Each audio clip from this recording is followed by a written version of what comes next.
اللہ تعالیٰ جل شانہ کے محبوب علیہ السلام نے ارشاد فرمایا کہ اگر لوگوں کو پتہ چل جائے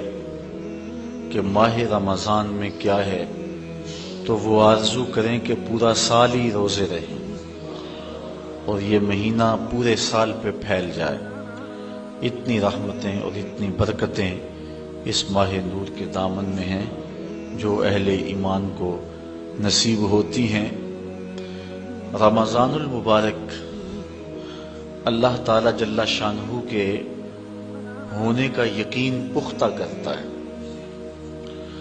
ایک تو یہ کہ ہم اس بات کو محسوس کرتے ہیں جو کہ حضور نے ارشاد فرمایا کہ جب ماہ صیام آتا ہے تو شیاطین جکڑ دیے جاتے ہیں، سلسلۃ الشیاطین۔ تو ہم اپنی آنکھوں سے دیکھتے ہیں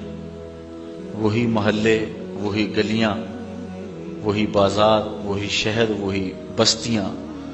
وہی دیہات اور قریے ہوتے ہیں، لیکن جو ہی ماہ صیام کا چاند طلوع ہوتا ہے مسجدوں کے دروازے کھل جاتے ہیں اور محبتوں کا ہجوم ہوتا ہے، اور دوسری طرف ہم ایک نور اپنے دامن میں اترتا ہوا محسوس کرتے ہیں جو ہمارے بزرگ صوفیاء مراقبوں اور چلوں سے حاصل کرتے ہیں، محنت، تگ و تاز، جد و جہد، وظائف، پھر ایک نور پاتے ہیں اللہ جل شانہ کے ہونے کا کہ وہ دیکھ رہا ہے ہمیں، یہ تیقن انہیں نصیب ہوتا ہے۔ لیکن ماہ صیام میں یہ نور بارش کی طرح برستا ہے، ایک گناہگار سے گناہگار شخص بھی اس چیز کو محسوس کرتا ہے۔ آپ نے کبھی دیکھا ہو کہ دوپہر کے وقت سخت گرمی ہے، زبان کانٹا بنی ہے، حلق خشک ہے، ٹھنڈا پانی دستیاب ہے، دروازہ بند ہے، کوئی دیکھنے والا بھی نہیں، اس کے باوجود بھی بندہ پانی کا ایک گھونٹ حلق سے نیچے نہیں اتارتا کہ میرا اللہ مجھے دیکھ رہا ہے۔ یہ نور خاص طور پہ ہمیں اس مہینے میں نصیب ہوتا ہے، بلکہ جب صبح سحری کا منظر ہوتا ہے تو چھوٹے چھوٹے بچے بھی جاگ پڑتے ہیں اور وہ بھی ضد کرتے ہیں کہ ہم نے بھی روزہ رکھنا ہے،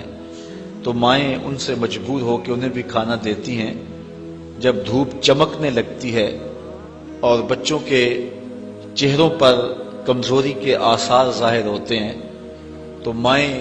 کہتی ہیں کہ بیٹے تم روزہ کھول لو، تمہارے 2 روزے ہو جائیں گے۔ ہمارے دیہاتوں میں کہتے ہیں چڑی روزہ ہو جائے گا،